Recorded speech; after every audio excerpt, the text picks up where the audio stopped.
Hello friends, class 8 से chapter start कर रहे हैं फैक्टराइजेशन। एक्सरसाइज 14.1 स्टार्ट करेंगे। तो चलिए अपना वीडियो स्टार्ट करते हैं। चलिए एक्सरसाइज 14.1 से क्वेश्चन नंबर 2 स्टार्ट करते हैं। क्वेश्चन है फैक्टराइज, मतलब आपको जितने भी टर्म दिए हुए हैं उन्हें सबसे छोटे टर्म में स्प्लिट करना है और सारे टर्म मल्टीप्लिकेशन में होने चाहिए, फैक्टराइज हो जाता है। ठीक है, अब सबसे पहले फैक्टराइज में क्या देखें, क्या कुछ कॉमन तो नहीं आ रहा, क्योंकि ये बायनोमियल टर्म है। बायनोमियल टर्म क्या होता है, जब किसी दो टर्म के बीच में प्लस या माइनस साइन आ जाए तो बायनोमियल टर्म कहलाता है। देखिए दो टर्म है, बीच में एक माइनस है तो एक बायनोमियल टर्म हो गया। इधर देख लेते हैं, दो टर्म बीच में माइनस बायनोमियल है, दो टर्म बीच में प्लस बायनोमियल है, तीनों बायनोमियल टर्म है।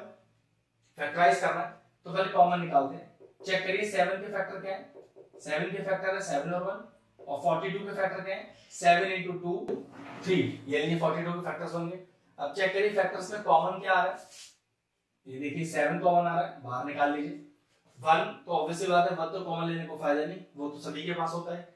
यहाँ x मौजूद है, यहाँ x मौजूद नहीं है, सॉरी ये नहीं आ सकता, ब्रैकेट लगाइए। अब देखो 7x में से बचा क्या, 7 में से 7 बाहर है, अंदर रह गया x माइनस 7 2 और 3 में से 7 बाहर है, क्या बच गया 2 और 3, मतलब 2 और 3 हो गया 6, तो ये हो गया फैक्टराइज। ठीक है, नेक्स्ट क्वेश्चन में चलते हैं, इसको करते हैं फैक्टराइज। 6 को क्या ले सकते हैं 2 into 3, 12 को क्या ले सकते हैं 2 2 जा 4, 4 3 जा 12। अब कॉमन देखिए क्या आ रहा है, 2 कॉमन आ रहा है, बाहर निकाल लिया, 3 कॉमन आ रहा है, बाहर निकाल लिया, और कोई न्यूमरल टर्म कॉमन नहीं है। यहाँ p है, यहाँ q है, सॉरी कुछ भी कॉमन नहीं आ सकता, तो फिर बचा क्या, ब्रैकेट लगाइए। अब 6 और p में से 6 तो बाहर आ चुका है, क्या रहेगा p रह गया अंदर, माइनस का सिंबल आप ही लगा लीजिए। 2 2 3 और q में से 2 और 3 मतलब 6 बाहर है, तो क्या बच गया, एक 2 बच गया और एक q बच गया, तो क्या लिख देंगे, हम लिख देंगे 2q। तो ये लीजिए फैक्टराइज हो गया, सही से लिख देते हैं 6p माइनस का 2q। अगले पर आते हैं, 7 को क्या लिख सकते हैं, ये तो 7 into 1 लिखा जा सकता है, 14 7 into 2 into 1।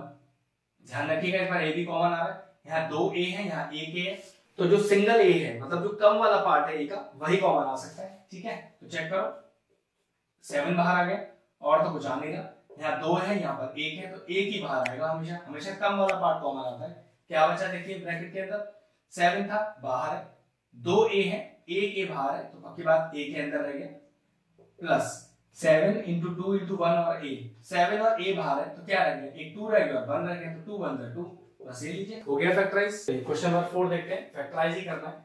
अब यहाँ माइनस है, यहाँ प्लस, तो कॉमन नहीं आ सकता कुछ भी। 16 और 20, तो 16 को क्या लिख सकते हैं, देखो फैक्टर बनाते हैं 16 के, तो 2 8 16, 2 4 8, 2 2 4 और 2 1 2, 20 के बना लीजिए फैक्टर इस तरह से, तो 10 आ गया, तो 2 5 10 और 5 1 5। चेक करिए कॉमन क्या आ रहा है, एक 2 कॉमन आ रहा है, ये नीचे निकाल लिया, एक 2 कॉमन और आ रहा है, वो भी निकाल लिया, बस अब कुछ भी कॉमन नहीं है 1 के अलावा, तो वो लिखने का जरूरत नहीं है। ठीक है, यहाँ पर एक z है, यहाँ पर 3 z है, तो मैंने क्या बोला था, हमेशा कम वाला z बाहर आएगा, तो एक ही z बाहर आ जाएगा, एक ही z बाहर आ जाएगा, ब्रैकेट। अब क्या बचा, माइनस था, 16 था और z था, तो माइनस तो कॉमन नहीं आया, तो पक्की बात ब्रैकेट में माइनस आएगा। 16 आपने 4 बाहर निकाला हुआ है, तो क्या बच गया अंदर, 4 4 से 16 होता है, तो 4 बाहर है, 4 अंदर रह गया, एक z है, एक z बाहर रखा है, कुछ भी नहीं आएगा, प्लस ये लीजिए आ गया, 20 है यहाँ पर, 20 में से फिर 4 तो बाहर ही है, तो क्या बचेगा 5 बचेगा, 4 5 से 20, 3 z है, आपने एक बाहर निकाला हुआ है, तो पक्की बात कितने z बच गए, 2 z बच गए। ये लीजिए क्वेश्चन फिनिश हो गया। नेक्स्ट सेकंड पार्ट देखते हैं, ये है 20, ये है 30, क्या कॉमन आ सकता है, फैक्टर निकाल लेते हैं। तो चलिए 20 के फैक्टर क्या हो गए, 2 10 20, 2 5 10, 5 1 5। 30 की बात करें तो ये हो गया 15, 3 5 से 15, 5 1 5। पहले न्यूमरल टर्म चेक कर लेते हैं, यहाँ देखिए दोनों में 2 मौजूद है, तो 2 कॉमन आ गया, फिर ये दोनों में 5 मौजूद है, 5 कॉमन आ गया, 1 मौजूद है, 1 कॉमन आ गया, 1 लिखो या मत लिखो फर्क नहीं पड़ता इस चीज का। ठीक है, चलिए ब्रैकेट लगा लीजिए। चलिए अब देखते हैं कोई न्यूमरल टर्म कॉमन आ रहा है, यहाँ 2 l है, यहाँ सिंगल l है, तो सिंगल l ही बाहर आ सकता है, यहाँ एक m है, यहाँ भी एक m है, बाहर आ सकता है, यहाँ a मौजूद है लेकिन यहाँ a नहीं है, सॉरी a नहीं आएगा, ब्रैकेट लगाइए। अब चेक करते हैं ब्रैकेट के अंदर आएगा क्या क्या, 20 था, तो 2 5 से 10, तो 10 तो बाहर ही है, और अंदर आएगा 20, तो कैसे लिखूंगा 2 10 2 जा 20, 2 l है, एक l बाहर है, एक बचेगा, एक m है, एक m बाहर है, कुछ नहीं बचेगा, प्लस अब 30 में से 2 और 5 10 ही बाहर है, तो 10 3 जा 30। यहां भी चेक कर सकते हो, 2 into 3 into 5 into 1 था ना, तो 2 5 1 बाहर है, 2 5 1 बाहर, तो क्या बच गया फैक्टर, 3 बच गया, वो अंदर लिख दीजिए। एक ए है, ए तो बाहर है ही नहीं, तो अंदर आएगा ही आएगा।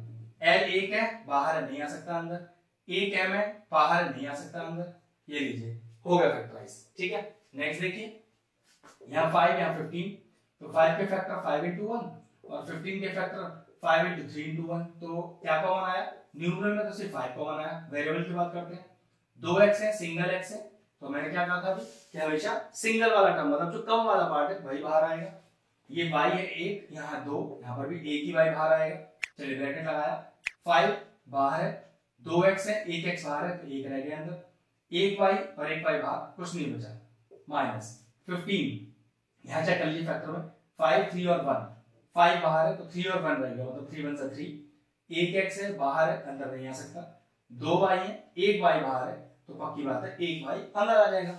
और एक और क्रॉस चेक करने का तरीका है, आपको डाउट लग रहा है तो वापस से अंदर मल्टीप्लाई कर दो ब्रैकेट के।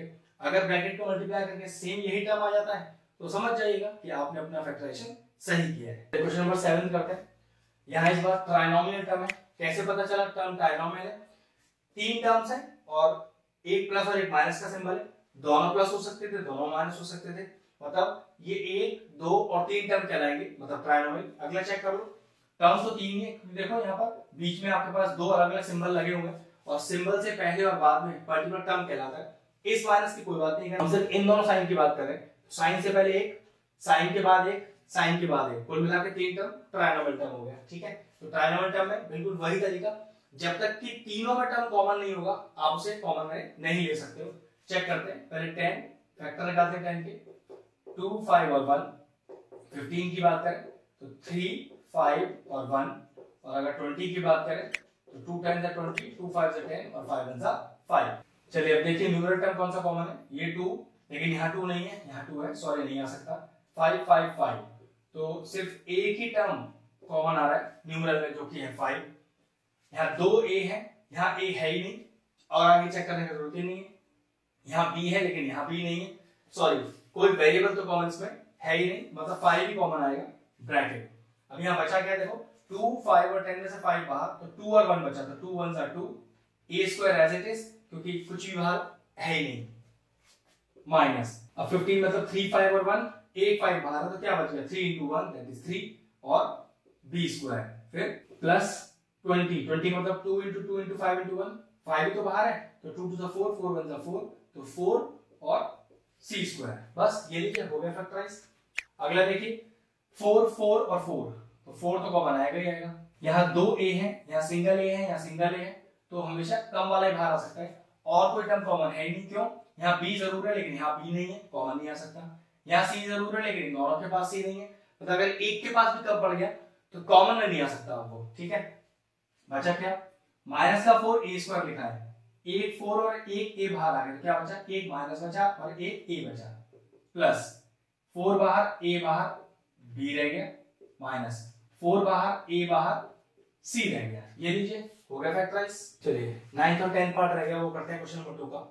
इस बार न्यूमरल टर्म तो है ही नहीं, और देखो टर्म ट्राइनोमियल है, 1 2 3, क्योंकि देखो एक साइन से पहले एक साइन के बाद फिर एक साइन के बाद, तो कुल मिलाकर 3 टर्म मानी जाएंगी, और ये ट्राइनोमियल टर्म हो गया आपके लिए।